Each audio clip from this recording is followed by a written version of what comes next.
Una mujer camina por la acera derecha, la llaves entre los dedos como garras improvisadas. Un hombre avanza por la izquierda, auriculares puestos, absorto en su mundo.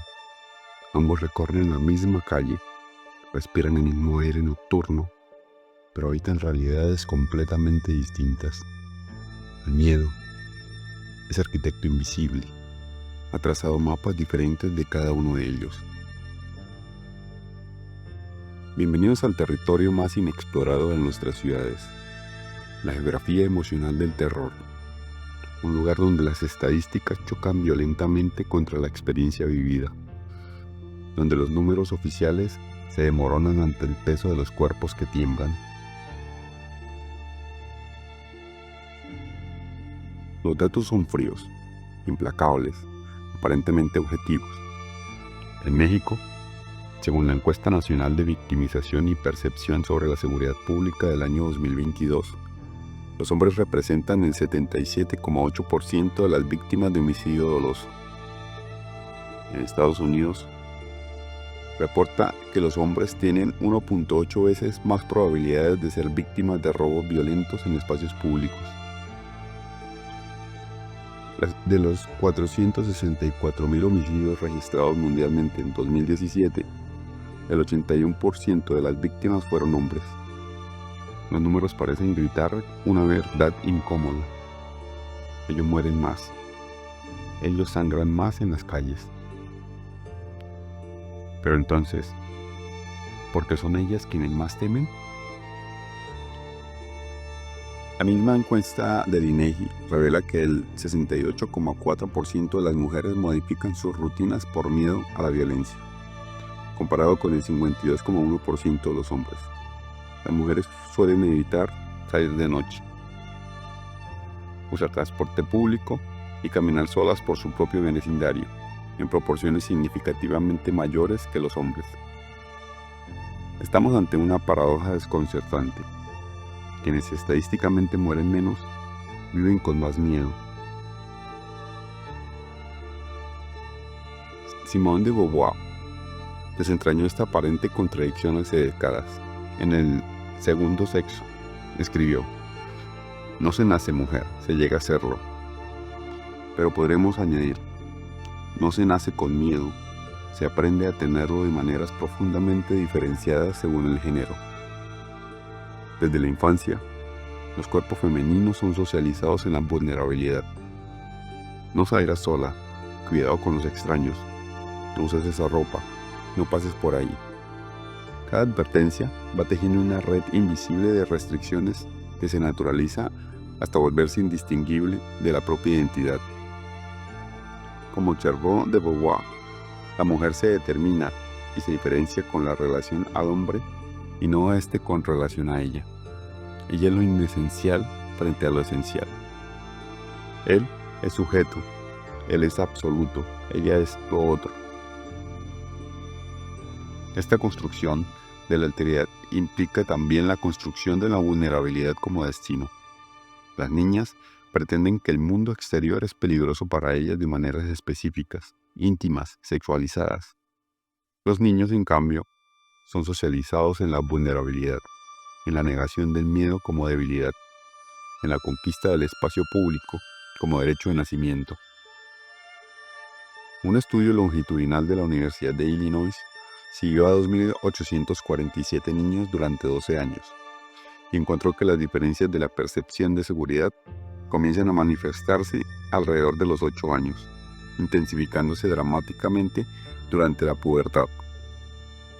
Las niñas desarrollan lo que los investigadores llaman hipervigilancia contextual, una capacidad aumentada para detectar señales de peligro sexual y violencia de género, pero también una tendencia a sobreestimar estos riesgos.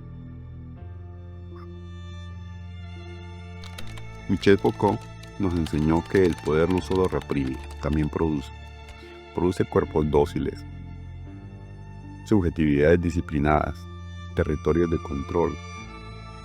En Vigilar y Castigar, Foucault analiza cómo el cuerpo está directamente inmerso en un campo político. Las relaciones de poder operan sobre él una presa inmediata. Lo cercan, lo marcan, lo doman, lo someten a suplicio, lo fuerzan a unos trabajos, lo obligan a unas ceremonias, exigen de él unos signos. El miedo femenino en el espacio público no es solo una respuesta a amenazas reales, es también el resultado de una microfísica del poder que opera a través de la anticipación de la violencia. No es necesario que ocurra agresión, basta con que sea posible, imaginable, narrada. El poder disciplinario opera a través de la mirada masculina interiorizada. Esa presencia fantasmal que acompaña a las mujeres incluso cuando están solas. Cada silbido en la calle, cada mirada insistente, cada piropo no solicitado, funciona como un recordatorio sutil pero constante. Este espacio no te pertenece completamente. Estás aquí por tolerancia, no por derecho. La arquitectura urbana misma refleja y perpetúa estas dinámicas. Un análisis de 847 parques urbanos en 23 países encontró que el 73% fueron diseñados sin considerar la perspectiva de género en la seguridad. Espacios mal iluminados, sin líneas de visibilidad clara, con múltiples rincones ocultos que generan lo que los urbanistas llaman geografías del miedo. Judith Butler nos confrontan con una pregunta fundamental. ¿Qué vidas consideramos dignas de ser lloradas? En su libro Marcos de Guerra, Butler explora cómo ciertas vidas no se consideran vidas en absoluto. No pueden ser humanizadas, no encajan en el marco dominante de lo humano. La violencia contra los hombres en espacios públicos, aunque estadísticamente mayor, suele percibirse parte del orden natural de las cosas. Los hombres mueren en riñas, en ajuste de cuentas, en la conquista o en defensa de territorios. Su muerte, aunque lamentable, se inscribe en narrativas de agencia, de decisión, de participación activa en los mecanismos de violencia. La violencia contra mujeres, en cambio, se percibe como violencia contra la inocencia, contra la vulnerabilidad, contra cuerpos que no eligieron estar ahí. Esta diferencia no es solo retórica, moldea las políticas públicas, asignación de recursos, arquitecturas urbanas. Encontró que la sociedad tiende a responsabilizar más a las víctimas masculinas de violencia, mientras que victimiza más a las mujeres. Paradójicamente, esta mayor victimización social de las mujeres correlaciona con mayores niveles de miedo anticipatorio. Zygmunt Bauman, ese cartógrafo de la modernidad líquida, observó que vivimos en una época donde los miedos más íntimos se conectan de la manera más inmediata con los problemas más generales de la vida social. El miedo líquido, Bauman analiza cómo los medios de comunicación y las narrativas culturales amplifican ciertos tipos de miedo mientras minimizan otros.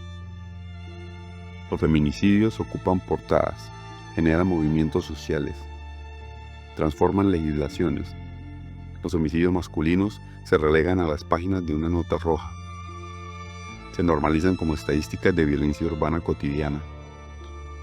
No es que unos importen más que otros, sino que operan en registros emocionales y políticos completamente diferentes. Esta disparidad en la tensión social crea lo que Bauman llama el pánico moral asimétrico, una sociedad que teme desproporcionadamente ciertos tipos de violencia mientras naturaliza otros. El resultado es una distorsión de la percepción colectiva del riesgo que alimenta y perpetúa las diferencias de género en el miedo. Un estudio de contenido mediático realizado por Reuters Institute analizó 12.847 noticias sobre violencia urbana en 15 países durante el 2021. Los resultados son reveladores. Las agresiones contra mujeres recibieron en promedio 3.7 veces más cobertura que las agresiones contra hombres de similar gravedad. Más aún, el 82% de las noticias sobre violencia femenina incluyen consejos de prevención para las potenciales víctimas, comparando solo con el 23% en casos de violencia masculina.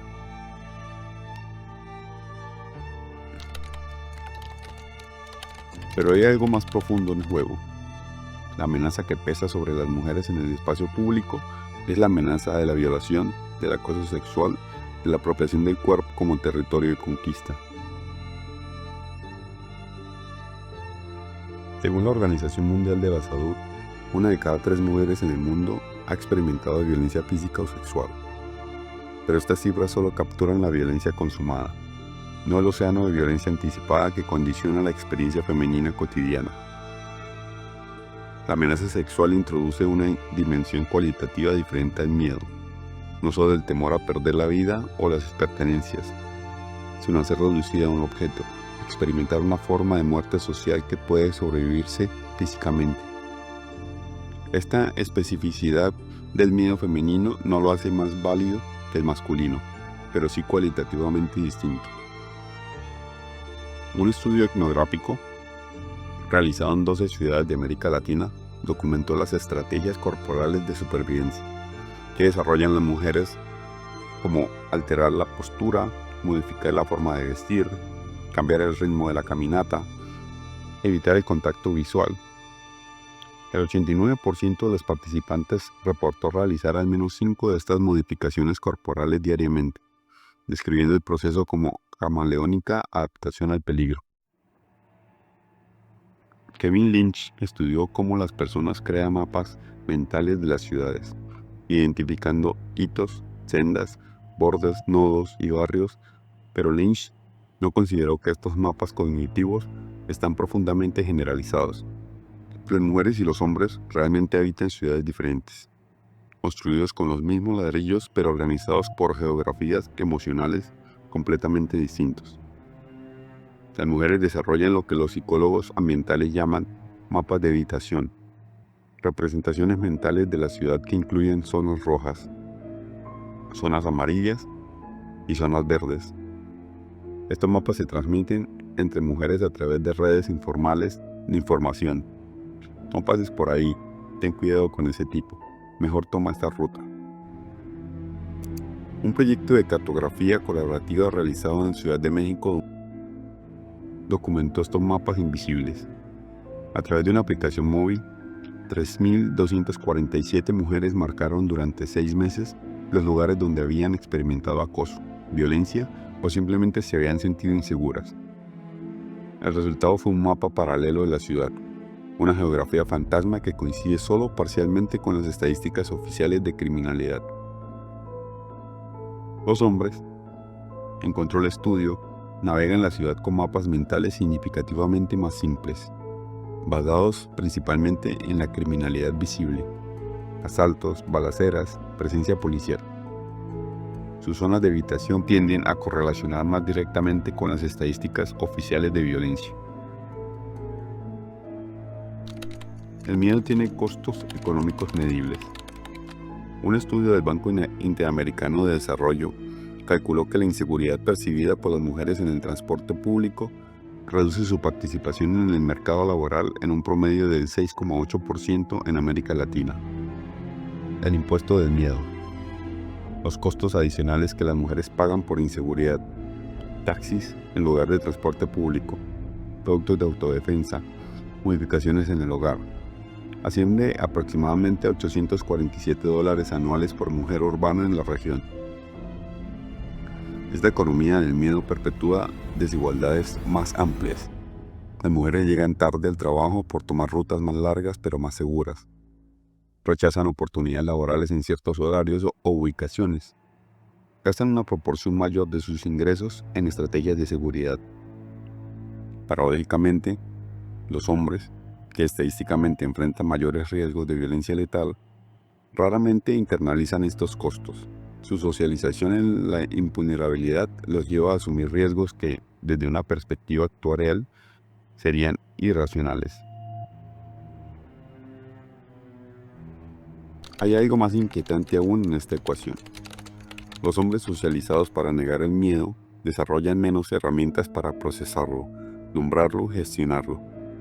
Cuando experimentan victimización, carecen del vocabulario emocional y las redes de apoyo que las mujeres han desarrollado a través de generaciones de supervivencia. Un metaanálisis de 89 estudios sobre trauma post-victimización encontró que los hombres víctimas de violencia urbana muestran mayores tasas de sintomatología no diagnosticada, abuso de sustancias y comportamientos de riesgos repetitivos. La masculinidad hegemónica convierte la búsqueda de ayuda en una amenaza adicional a la identidad. Esta paradoja crea una espiral perversa. Los hombres, negando el miedo, se exponen más a la violencia real, y las mujeres, anticipando la violencia, desarrollan estrategias que efectivamente reducen su victimización, pero a costa de limitar su libertad de movimiento.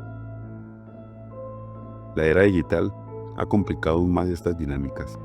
El acoso y la violencia de género han encontrado nuevos territorios en las redes sociales, las aplicaciones de citas, las plataformas de trabajo remoto, pero curiosamente, estos espacios virtuales han reproducido las mismas dinámicas de género del espacio físico. Un estudio de Amnistía Internacional sobre violencia online encontró que las mujeres tienen 27 veces más probabilidades que los hombres de ser víctimas de acoso sexual digital, mientras que los hombres enfrentan mayores tasas de amenazas de violencia física online. Una vez más, la paradoja se reproduce. Ellos reciben más amenazas de muerte, ellas más amenazas de violación. La pandemia del COVID del 2019 reconfiguró temporalmente estas geografías del miedo. Con las calles vacías, algunos de los miedos tradicionales femeninos se suspendieron, solo para ser reemplazados por la violencia doméstica. Los reportes policiales muestran un aumento del 25% en llamadas por violencia de género durante los confinamientos, mientras que la violencia urbana contra hombres disminuyó un 31%. Estamos ante un espejo roto donde la realidad estadística y la experiencia vivida se reflejan de manera fragmentada, distorsionada, pero igualmente válida. Los números no mienten. Los hombres mueren más en las calles, pero las emociones tampoco mienten. Las mujeres viven más restringidas por el miedo. Esta no es una competencia por determinar quién sufre más. Es el reconocimiento de que la violencia de género opera a través de mecanismos tan complejos que trascienden las estadísticas simples. El miedo femenino no es irracional, pero tampoco es puramente racional. Es el resultado de siglos de socialización, de estructuras de poder, de narrativas culturales que han hecho de la anticipación de la violencia una forma de supervivencia. El miedo masculino negado y reprimido no es menos real por no expresarse, simplemente opera bajo los códigos diferentes, se manifiesta de otras formas, se procesa a través de otros mecanismos. Las ciudades del futuro deberán diseñarse reconociendo estas geografías emocionales paralelas. No se trata solo de más iluminación o más cámaras de seguridad. Se trata de entender que el espacio público es también un espacio psíquico, un territorio donde se proyectan ansiedades, traumas colectivos, estructuras de dominación. Algunos proyectos urbanos han comenzado a incorporar la perspectiva de género en seguridad urbana.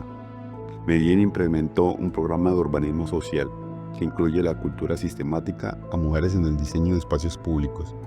Los resultados preliminares muestran una reducción del 23% de reportes de acoso sexual en los espacios intervenidos, pero también una reducción del 18% en los homicidios masculinos. Wien, en Viena, ha sido pionera en el urban planning de género, incorporado desde el 1991. Consideraciones específicas sobre cómo diferentes grupos demográficos experimentan y usan el espacio público. Su enfoque ha influenciado políticas públicas en más de 50 ciudades europeas. Pero quizás el aspecto más inquietante de esta investigación es que no ofrece respuestas simples. No podemos revolver la paradoja del miedo generalizado simplemente ajustando estadísticas o redistribuyendo recursos policiales. El problema es más oscuro, más profundo, más enraizado en las estructuras fundamentales de cómo organizamos la sociedad, la identidad del poder. Vivimos en una época donde los mapas tradicionales de la realidad se han vuelto obsoletos, donde la experiencia subjetiva y la medición objetiva chocan constantemente sin posibilidad de síntesis fácil. El miedo, ese arquitecto invisible de nuestras ciudades, sigue trazando fronteras que no aparecen en ningún mapa oficial, pero que condicionan cada paso que damos. Tal vez la respuesta no esté en resolver la paradoja, sino en aprender a evitarla, en reconocer que la seguridad no es solo una cuestión de números, sino también de narrativas, de imaginarios, de las historias que nos contamos sobre quiénes somos y qué podemos esperar del mundo. Las calles nocturnas seguirán siendo recorridas por cuerpos que habitan geografías emocionales diferentes. Algunos caminarán con la confianza de quienes creen que el mundo les pertenece. Otros lo harán con la hipervigilancia de quienes han aprendido que la supervivencia es un arte que se practica diariamente.